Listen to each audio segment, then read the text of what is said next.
ધોરણ 8 પ્રકરણ 2 સૂક્ષ્મજીવો મિત્ર અને શત્રુ માઇક્રો ઓર્ગેનિઝમ્સ ફ્રેન્ડ એન્ડ ફો. તમે તમારી આસપાસ વનસ્પતિઓ પ્રાણીઓ સહિત અનેક સજીવોને જોયા હશે, પરંતુ કેટલાક સજીવ એવા પણ છે જેને આપણે નરી આંખ વડે જોઈ શકતા નથી. તેને સૂક્ષ્મજીવો એટલે કે માઇક્રોબ્સ કહે છે. ઉદાહરણ તરીકે તમે જોયું હશે કે ચોમાસામાં ભેજયુક્ત બ્રેડ સડવા લાગે છે તથા તેની સપાટી પર સફેદ રાખોડી ધબ્બા પડી જાય છે. આ ધબ્બાને બિલોરી કાચની મદદથી જુઓ. તમે સૂક્ષ્મ કાળી ગોળાકાર રચનાઓ જોશો. શું તમે જાણો છો કે આ રચનાઓ શું છે? આ ક્યાંથી આવી છે? સૂક્ષ્મજીવો માઇક્રો ઓર્ગેનિઝમ્સ. પ્રવૃત્તિ 2.1.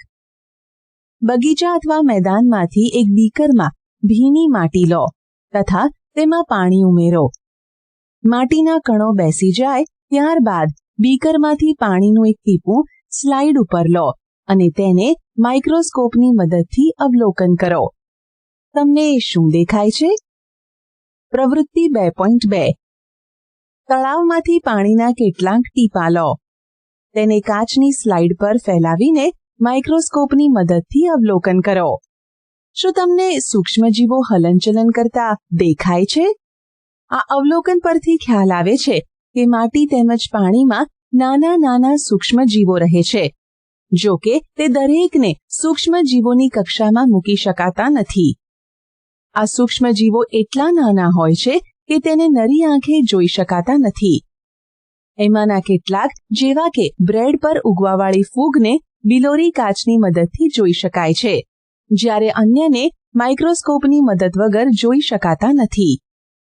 આ જ કારણ છે કે તેને આપણે સૂક્ષ્મજીવો કહીએ છીએ. સૂક્ષ્મજીવોને 4 મુખ્ય વર્ગોમાં વિભાજિત કરવામાં આવેલ છે, જેમ કે બેક્ટેરિયા, ફૂગ, પ્રજીવ અને કેટલીક લીલ. આમાંથી કેટલાક સામાન્ય સૂક્ષ્મજીવો આકૃતિ 2.1 થી 2.4 દર્શાવવામાં આવેલ છે. વાયરસ એટલે કે વાયરસીસ. વાયરસ પણ સૂક્ષ્મદર્શી હોય છે, પરંતુ તે અન્ય સૂક્ષ્મજીવો કરતા ભિન્ન હોય છે.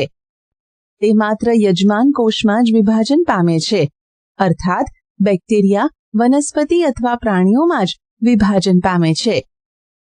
કેટલાક સામાન્ય રોગો જેવા કે શરદી, ઇન્ફ્લુએન્ઝા અને ઉધરસ વગેરે વાયરસ દ્વારા થાય છે. કેટલાક વિશેષ રોગ જેવા કે પોલિયો તેમજ અછબડા જેવા રોગો પણ વાયરસ દ્વારા થાય છે. ઝાડા અને મેલેરિયા જેવા રોગો પ્રજીવથી થાય છે, જ્યારે ટાઇફોઇડ અને ટ્યુબરક્યુલોસિસ બેક્ટેરિયા દ્વારા થાય છે. તમે આમાંથી કેટલાક સૂક્ષ્મજીવો વિશે ધોરણ 6 અને 7માં અભ્યાસ કરી ચૂક્યા છો.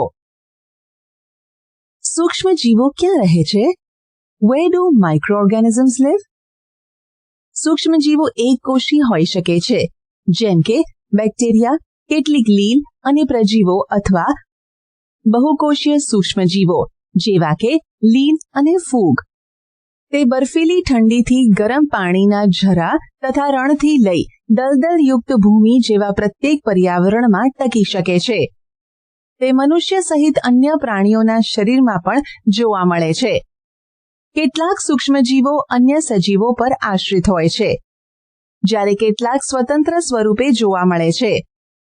અમીબા જેવા સૂક્ષ્મજીવો એકલા રહેતા હોય છે, જ્યારે ફૂગ તેમજ બેક્ટેરિયા વસાહત એટલે કે સમૂહમાં રહે છે. સૂક્ષ્મજીવો અને આપણે. માઇક્રો ઓર્ગેનિઝમ્સ એન્ડ અસ.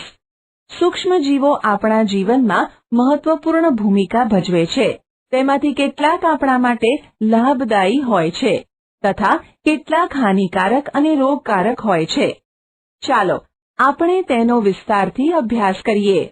ઉપયોગી સૂક્ષ્મજીવો ફ્રેન્ડલી માઇક્રો ઓર્ગેનિઝમ્સ.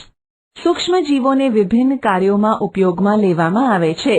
તેનો ઉપયોગ દહીં, બ્રેડ તેમજ કેક બનાવવા માટે કરવામાં આવે છે. પ્રાચીન કાળથી જ સૂક્ષ્મજીવોનો ઉપયોગ આલ્કોહોલ બનાવવા માટે કરવામાં આવી રહ્યો છે. પર્યાવરણને સ્વચ્છ રાખવા માટે પણ તેનો ઉપયોગ કરવામાં આવે છે. ઉદાહરણ તરીકે કાર્બનિક કચરા, શાકભાજીની છાલ, પ્રાણી અવશેષ, મળ વગેરેનું વિઘટન બેક્ટેરિયા દ્વારા બિનહાનિકારક અને ઉપયોગી પદાર્થોમાં કરવામાં આવે છે. યાદ કરો કે બેક્ટેરિયાનો ઉપયોગ ઔષધ બનાવવા માટે તથા કૃષિ ક્ષેત્ર નાઇટ્રોજન સ્થાપન દ્વારા જમીનની ફળદ્રુપતા એટલે કે સોઇલ ફર્ટિલિટી વધારવા માટે કરવામાં આવે છે. દહીં અને બ્રેડ બનાવવા. Making of curd and bread.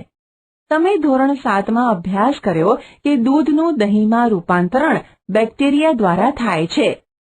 મેં મારી મમ્મીને હૂંફાળા દૂધમાં થોડુંક દહીં ભેળવતા જોઈ છે, જેનાથી દહીં જામી જાય છે.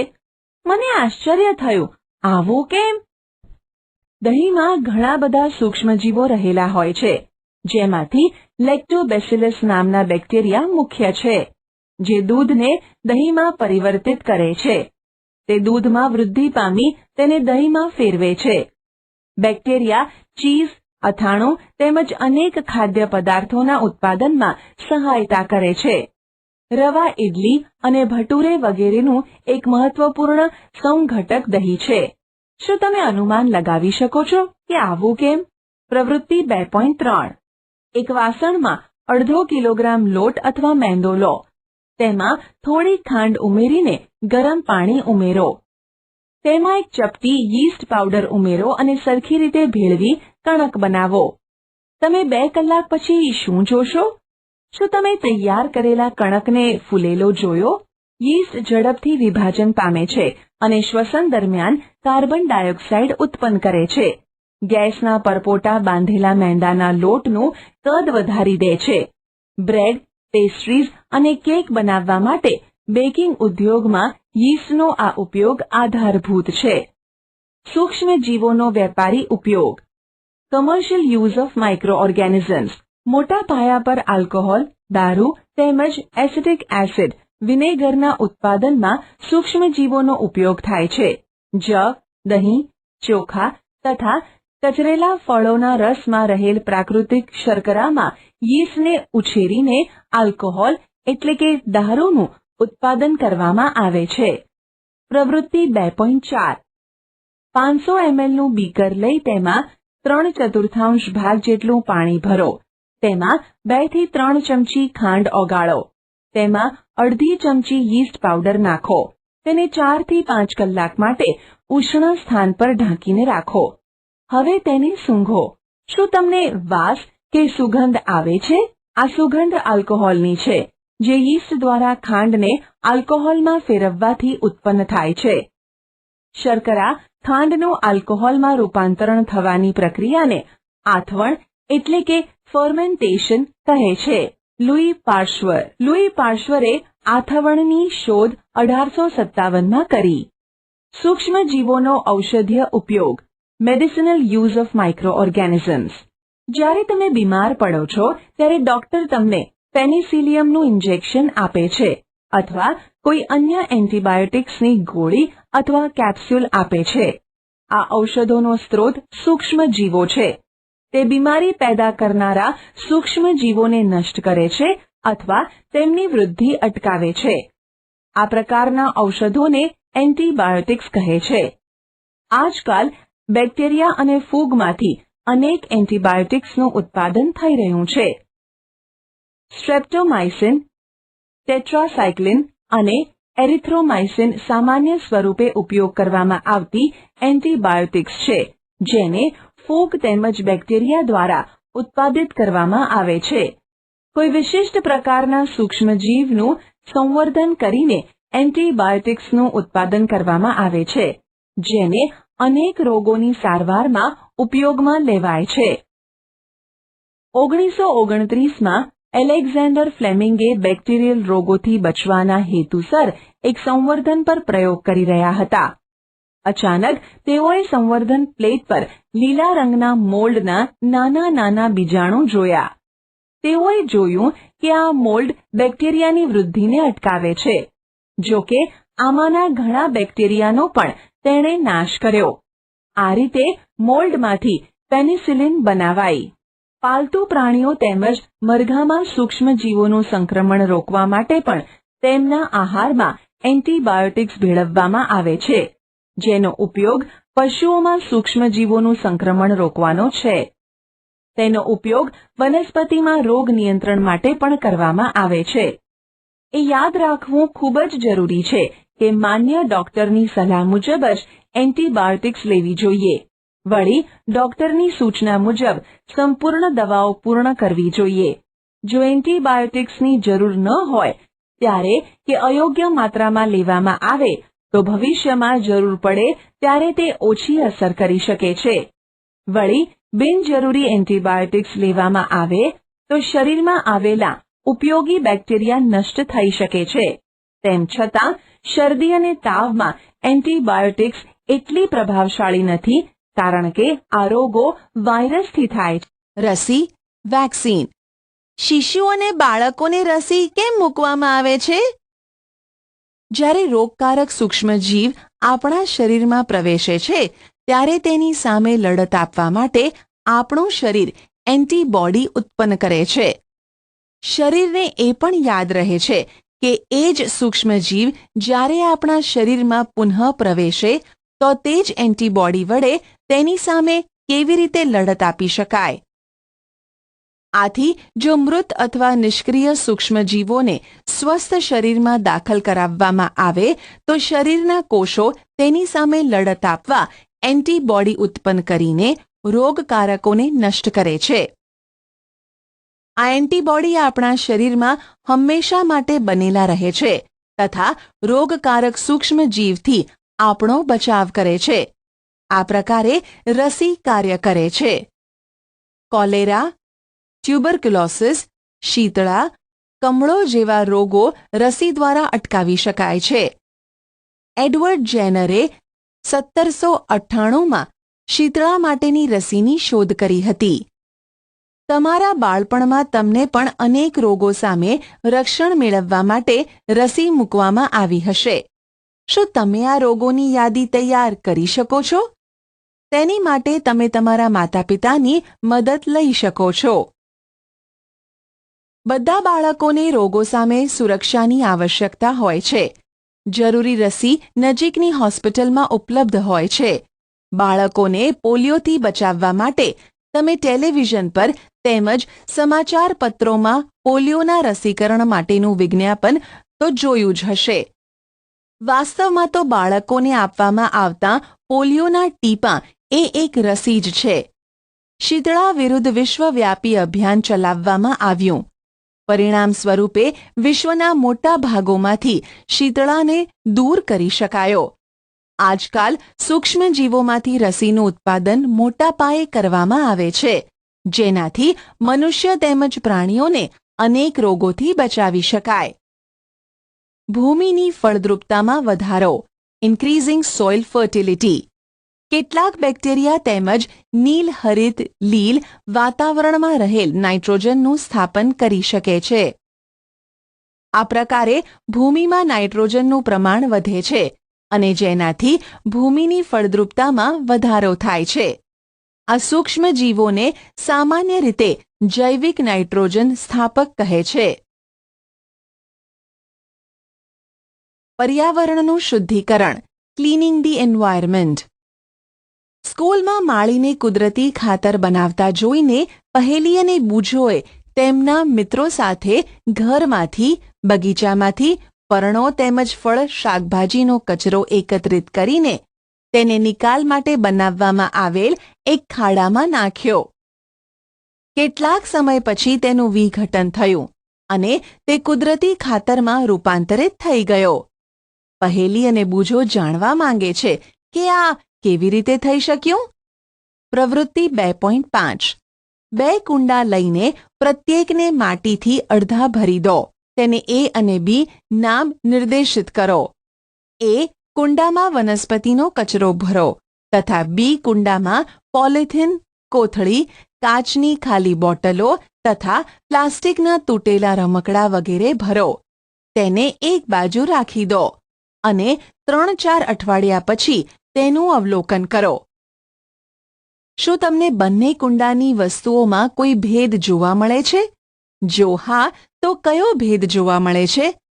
તમે જોશો કે કુંડા એમાં વનસ્પતિજન્ય કચરાનું વિઘટન થઈ ગયું છે. આ કેવી રીતે થયું?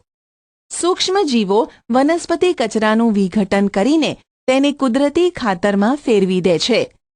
આ પ્રક્રિયામાં બનેલ પોષક દ્રવ્યો વનસ્પતિ દ્વારા પુનઃ ઉપયોગ કરવામાં આવે છે. શું તમે ધ્યાન આપ્યું કે કુંડા બીમાં પોલિથીનની થેલી, કાચની ખાલી બોટલો તથા રમકડાના ટુકડાઓમાં કોઈ પણ પ્રકારનું પરિવર્તન જોવા મળ્યું નથી? સૂક્ષ્મજીવો તેના ઉપર કાર્ય કરીને કુદરતી ખાતરમાં રૂપાંતરણ કરી શકતા નથી. તમે અવારનવાર જમીન પર સડતી વનસ્પતિ અને મૃત પ્રાણીઓના સ્વરૂપે મૃત કાર્બનિક દ્રવ્યનો મોટો જથ્થો જોયો હશે. તમે જોશો કે તે કેટલાક સમય પછી લુપ્ત થઈ જાય છે. તેનું મુખ્ય કારણ છે કે સૂક્ષ્મજીવો વનસ્પતિના મૃત જૈવિક કાર્બનિક કચરાને તથા મૃત પ્રાણીઓને સરળ પદાર્થોમાં ફેરવે છે.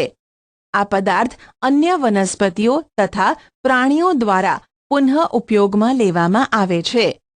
આ પ્રકારે હાનિકારક તેમજ દુર્ગંધ મારતા પદાર્થોના વિઘટન માટે સૂક્ષ્મજીવોનો ઉપયોગ કરીને પર્યાવરણને શુદ્ધ કરી શકાય છે. હાનિકારક સૂક્ષ્મજીવો, હાર્મફુલ માઇક્રો ઓર્ગેનિઝમ્સ. સૂક્ષ્મજીવો અનેક રીતે હાનિકારક હોય છે. કેટલાક સૂક્ષ્મજીવો મનુષ્ય, પ્રાણીઓ તેમજ વનસ્પતિઓમાં રોગો ઉત્પન્ન કરે છે. રોગ ઉત્પન્ન કરતા આવા સૂક્ષ્મજીવોને રોગકારક સૂક્ષ્મજીવો એટલે કે પેથોજન કહે છે. કેટલાક સૂક્ષ્મજીવો ખોરાક, કપડાં તેમજ ચામડાની વસ્તુઓને બગાડે છે. ચાલો તેમની નુકસાનકારક પ્રવૃત્તિઓ વિશે વધુ જાણીએ.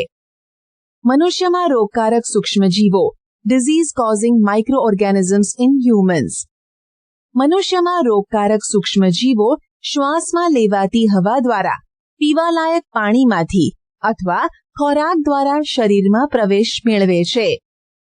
સંક્રમિત વ્યક્તિ અથવા પ્રાણીના સીધા સંપર્કમાં આવવાથી તે રોગોનો ફેલાવો થઈ શકે છે. સૂક્ષ્મજીવો દ્વારા થતા આવા રોગો જે એક સંક્રમિત વ્યક્તિમાંથી બીજી સ્વસ્થ વ્યક્તિમાં હવા, પાણી, ખોરાક અથવા ભૌતિક સંપર્ક દ્વારા ફેલાય છે, તેને ચેપી રોગો, કમ્યુનિકેબલ ડિઝીઝીસ કહે છે.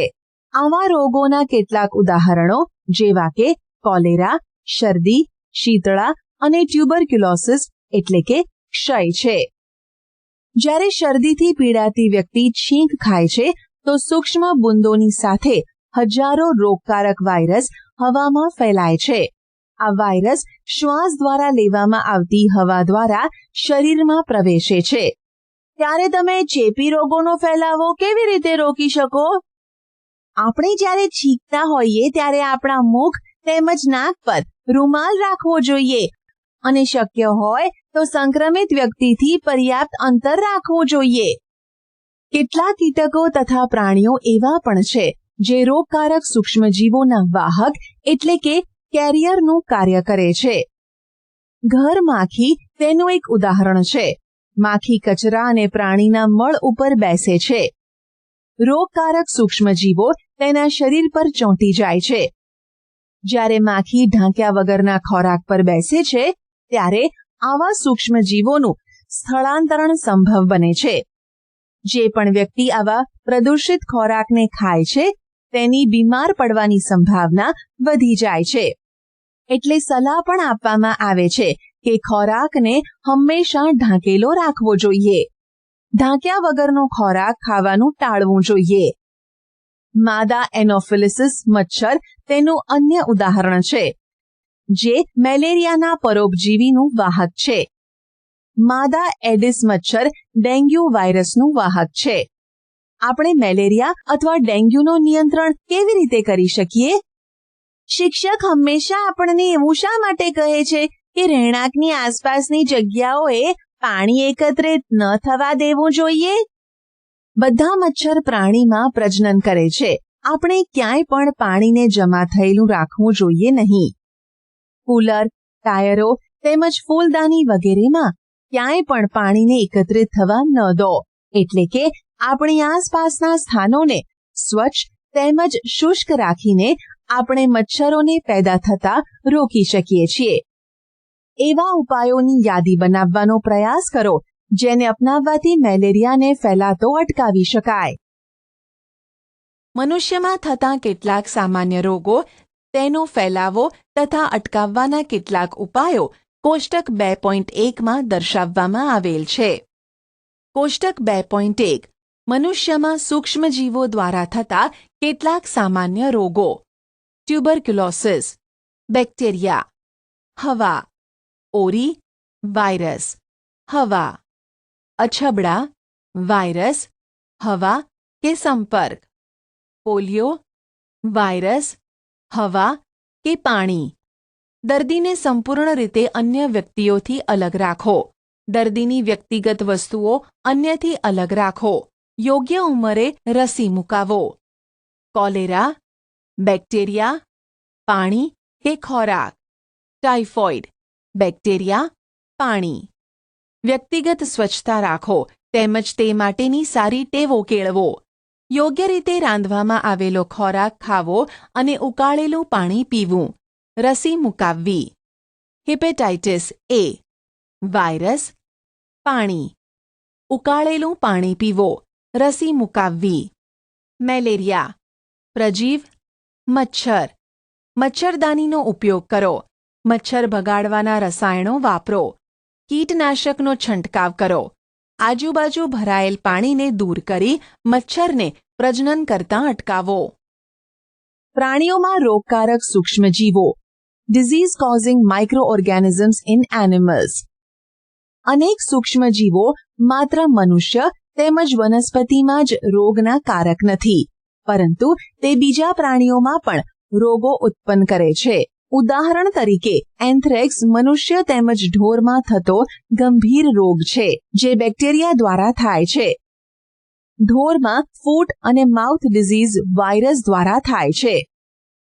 રોબર્ટ કોશે 1876માં બેસિલસ એન્થ્રેસિસ નામના બેક્ટેરિયાની શોધ કરી, જે એન્થ્રેક્સ રોગનો વાહક છે. વનસ્પતિમાં રોગકારક સૂક્ષ્મજીવો. Disease causing microorganisms in plants. અનેક સૂક્ષ્મજીવો ઘઉં, ડાંગર, બટાટા, શેરડી, સંતરા, સફરજન વગેરે વનસ્પતિઓમાં રોગના કારક છે. રોગના કારકો પાકના ઉત્પાદનમાં ઘટાડો કરે છે. કોષ્ટક 2.2માં કેટલાક વનસ્પતિ રોગ દર્શાવવામાં આવેલા છે. કેટલાક રસાયણોનો ઉપયોગ કરવાથી આ સૂક્ષ્મજીવો પર નિયંત્રણ લાવી શકાય છે. સાઇટ્રસ કેન્કર, બેક્ટેરિયા, હવા, ઘઉંનો રસ્ટ, ફૂગ, હવા, બીજ, ભીંડાનો પિત્ત, ઓકરા, વાયરસ, કીટક. ખોરાક વિષાક્તન, ઝેરી, વિષયુક્ત, ફૂડ પોઈઝનિંગ. બુજોના મિત્રએ તેને એક પાર્ટીમાં આમંત્રિત કર્યો. ત્યાં તેણે અનેક પ્રકારના ભોજન આરોગ્યા. ઘરે પહોંચીને તેને ઉલટી થવા લાગી. તેને હોસ્પિટલમાં લઈ જવામાં આવ્યો. ડોક્ટરે જણાવ્યું કે તેને ખોરાક વિષાક્તન થવાના કારણે આ પરિસ્થિતિનું નિર્માણ થયું છે. પહેલીને આશ્ચર્ય થયું કે ખોરાક વિષ કેવી રીતે બની શકે છે. ખોરાક વિષાક્તન સૂક્ષ્મજીવો દ્વારા દૂષિત કરવામાં આવેલા ખોરાક દ્વારા થાય છે. ક્યારેક ક્યારેક વિષકારક પદાર્થ ઉત્પન્ન થાય છે, જે ખોરાકને વિષયુક્ત બનાવી દે છે. જેનો આહાર તરીકે ઉપયોગ કરવાથી વ્યક્તિ ગંભીર બીમાર થઈ જાય છે અથવા ક્યારેક તો તેનું મૃત્યુ પણ થઈ શકે છે. આથી ખોરાકને દૂષિત થતો અટકાવવો જોઈએ. ખોરાકની જાળવણી, ફૂડ પ્રેઝર્વેશન. પ્રકરણ 1માં આપણે કુદરતી ખાતરની જાળવણી તેમજ સંગ્રહના ઉપાયો વિશે અભ્યાસ કર્યો. આપણે બનાવેલ ભોજનની જાળવણી ઘરે કેવા પ્રકારે કરી શકીએ? શું તમે જાણો છો કે ખુલ્લા સ્થાને કે ભેજવાળી જગ્યાએ રાખેલ બ્રેડ ઉપર ફૂગ આક્રમણ કરે છે? સૂક્ષ્મજીવો આપણા ખોરાકને દૂષિત કરે છે. દૂષિત ખોરાકમાંથી વાસ આવવા લાગે છે. તેનો સ્વાદ પણ ખરાબ થઈ જાય છે તથા રંગરૂપમાં પણ પરિવર્તન આવી શકે છે. શું ખોરાકનું દૂષિત થવું તે એક રાસાયણિક પ્રક્રિયા છે? પહેલીએ કેટલીક કેરીઓ ખરીદી, પરંતુ તેણે ઘણા દિવસો સુધી તેને ખાધી નહીં. પછી તેણે જોયું તો તે બગડી ગઈ હતી. પરંતુ તે જાણતી હતી કે તેની દાદી દ્વારા બનાવવામાં આવેલ કેરીનું અથાણું લાંબા સમય સુધી બગડતું નથી. તે મૂંઝવણમાં છે. ચાલો આપણે ખાદ્ય પદાર્થોની જાળવણીની કેટલીક પદ્ધતિઓનો અભ્યાસ કરીએ, જેનો ઉપયોગ આપણે આપણા ઘરમાં કરીએ છીએ. આપણે તેને સૂક્ષ્મ જીવોના આક્રમણથી રક્ષણ આપવું જોઈએ. રાસાયણિક પદ્ધતિ, કેમિકલ મેથડ. સૂક્ષ્મ જીવોની વૃદ્ધિ અટકાવવા માટે સામાન્ય રીતે મીઠું તથા ખાદ્ય તેલ વપરાય છે. માટે તેને જાળવણીકારક પદાર્થો એટલે કે પ્રિઝર્વેટિવ કહે છે. અથાણું બનાવવામાં મીઠું તથા એસિડ પ્રિઝર્વેટિવનો ઉપયોગ સૂક્ષ્મજીવોનું આક્રમણ અટકાવવા માટે થાય છે. સોડિયમ બેન્ઝોનેટ તથા સોડિયમ મેટાબાયસલ્ફેટ જાણીતા પ્રિઝર્વેટિવ્સ છે. તેઓ ફળોના જામ તથા રસને પણ બગડતા અટકાવે છે. મીઠા દ્વારા જાળવણી, પ્રિઝર્વેશન બાય કોમન સોલ્ટ. લાંબા સમયથી મીઠાનો ઉપયોગ માંસ તેમજ માછલીની જાળવણી માટે કરવામાં આવે છે. બેક્ટેરિયાની વૃદ્ધિ અટકાવવા માટે માંસ તથા માછલીઓને સૂકા મીઠાથી ઢાંકી દેવામાં આવે છે. મીઠાનો ઉપયોગ કેરી, આમળા તેમજ આંબલીની જાળવણી માટે પણ કરવામાં આવે છે. શર્કરાની મદદથી જાળવણી, preservation by sugar. Jam, jelly તથા ફળોના રસની જાળવણી શર્કરા વડે કરવામાં આવે છે. શર્કરા ભેજનું પ્રમાણ ઘટાડે છે, જે ખોરાકને દૂષિત કરતા બેક્ટેરિયાની વૃદ્ધિને નિયંત્રિત કરે છે. તેલ તેમજ વિનેગર દ્વારા જાળવણી, preservation by oil and vinegar. તેલ તથા વિનેગરનો ઉપયોગ અથાણાને બગડતા અટકાવવા માટે કરવામાં આવે છે, કારણ કે બેક્ટેરિયા તેની હાજરીમાં મૃત્યુ પામે છે. શાકભાજી, ફળ, માછલી તથા માંસની જાળવણી પણ આ પદ્ધતિથી કરવામાં આવે છે. ગરમી તેમજ ઠંડીથી સારવાર, હીટ એન્ડ કોલ્ડ ટ્રીટમેન્ટ્સ.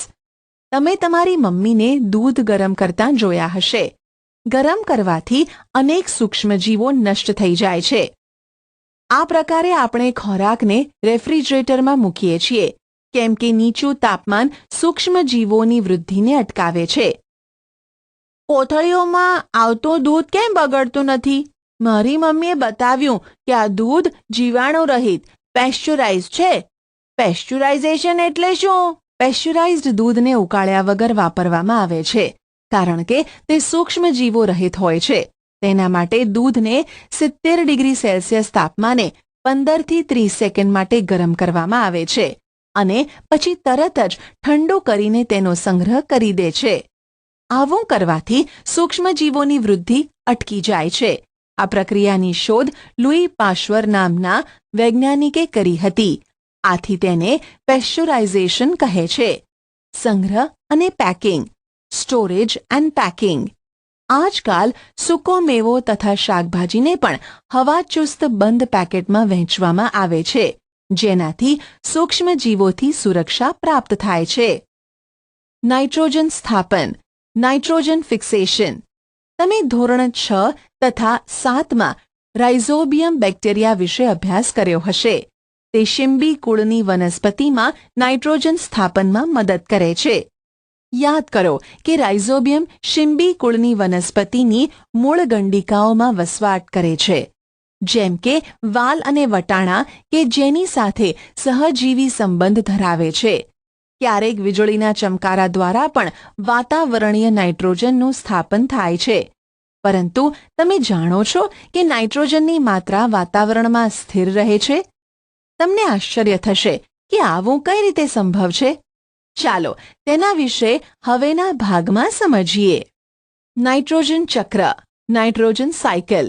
આપણા વાતાવરણમાં 78% નાઇટ્રોજન વાયુ છે. નાઇટ્રોજન બધા સજીવો માટે આવશ્યક ઘટક છે, જેમ કે પ્રોટીન, ક્લોરોફિલ, ન્યુક્લિયક એસિડ તેમજ વિટામિન્સમાં તે હાજર હોય છે. વનસ્પતિઓ તથા પ્રાણીઓ વાતાવરણીય નાઇટ્રોજનનો સીધો ઉપયોગ કરી શકતા નથી. ભૂમિમાં રહેલ બેક્ટેરિયા તેમજ નીલ હરિત લીલ વાતાવરણમાં રહેલ નાઇટ્રોજનનું સ્થાપન કરીને યોગ્ય નાઇટ્રોજન ક્ષારોમાં રૂપાંતરણ કરે છે. જ્યારે નાઇટ્રોજન આવા ક્ષારોમાં રૂપાંતરિત થઈ જાય છે ત્યારે વનસ્પતિ તેનો ઉપયોગ ભૂમિમાંથી મૂળ તંત્ર દ્વારા કરે છે. ત્યારબાદ શોષાયેલ નાઇટ્રોજનનો ઉપયોગ પ્રોટીન તેમજ અન્ય સંયોજનના સંશ્લેષણ માટે કરે છે. વનસ્પતિઓ પર આધાર રાખતા પ્રાણીઓ તેમાંથી પ્રોટીન તેમજ અન્ય નાઇટ્રોજન સંયોજનો પ્રાપ્ત કરે છે. વનસ્પતિઓ તેમજ પ્રાણીઓના મૃત્યુ બાદ ભૂમિમાં હાજર બેક્ટેરિયા તેમજ ફૂગ નાઇટ્રોજન ઉત્સર્ગ દ્રવ્યોને નાઇટ્રોજનોના સંયોજનોમાં પરિવર્તિત કરે છે, જે વનસ્પતિ દ્વારા પુનઃ ઉપયોગમાં લેવાય છે. કેટલાક વિશિષ્ટ બેક્ટેરિયા નાઇટ્રોજનયુક્ત સંયોજનોને નાઇટ્રોજન વાયુમાં રૂપાંતરિત કરે છે, જે વાતાવરણમાં ચાલ્યો જાય છે. પરિણામે વાતાવરણમાં નાઇટ્રોજનની માત્રા લગભગ જળવાઈ રહે છે.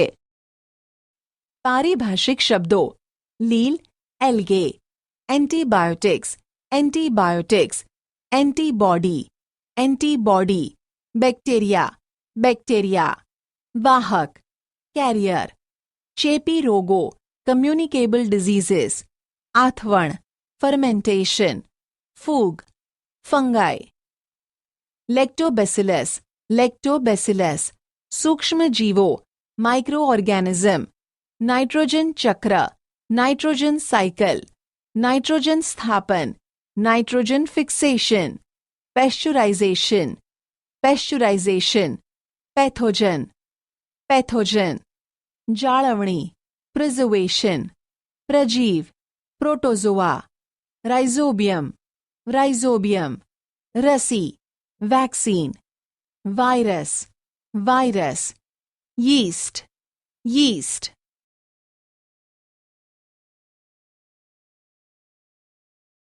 તમે શું શીખ્યા? સૂક્ષ્મજીવો અત્યંત સૂક્ષ્મ હોવાથી તેને નરી આંખો વડે જોઈ શકાતા નથી. તે બર્ફીલા વાતાવરણથી ગરમ ઝરણાઓ તથા મરુનિવાસ સ્થાનોથી કાદવવાળી ભૂમિ જેવા બધા પ્રકારના પર્યાવરણમાં જીવિત રહી શકે છે. સૂક્ષ્મજીવ હવા, પાણી, ભૂમિ, વનસ્પતિ તેમજ પ્રાણીઓના શરીરમાં જોવા મળે છે. તે એકકોષી તેમજ બહુકોષી હોય છે. બેક્ટેરિયા, ફૂગ, પ્રજીવ તેમજ કેટલીક લીલનો સમાવેશ સૂક્ષ્મજીવોમાં થાય છે. વાયરસ તેઓથી અલગ હોય છે, છતાં પણ તેનો સમાવેશ સૂક્ષ્મજીવોમાં થાય છે. વાયરસ અન્ય સૂક્ષ્મજીવોથી અલગ હોય છે. તે યજમાન જેવા કે બેક્ટેરિયા, વનસ્પતિ અથવા પ્રાણી કોષની અંદર જ પ્રજનન કરે છે. કેટલાક સૂક્ષ્મજીવો ઔષધ તેમજ આલ્કોહોલના વ્યાપારિક ઉત્પાદનમાં ઉપયોગી છે. કેટલાક સૂક્ષ્મજીવો જૈવિક કચરા જેવા કે મૃત વનસ્પતિ તેમજ પ્રાણી કચરાને વિઘટન કરીને સરળ પદાર્થોમાં રૂપાંતરિત કરે છે તથા વાતાવરણને શુદ્ધ બનાવે છે.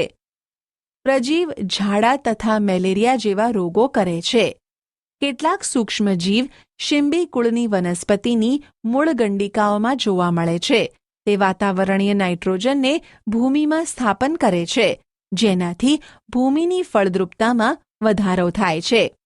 ભૂમિમાં રહેલા કેટલાક જીવાણુ જેવા કે નીલ હરિત લીલ વાતાવરણીય નાઇટ્રોજનને સ્થાપન કરી નાઇટ્રોજનના સંયોજનોમાં પરિવર્તિત કરે છે. વિશિષ્ટ બેક્ટેરિયા જમીનમાં રહેલ નાઇટ્રોજનના સંયોજનોને નાઇટ્રોજન વાયુમાં રૂપાંતરિત કરે છે, જે વાતાવરણમાં મુક્ત થાય છે.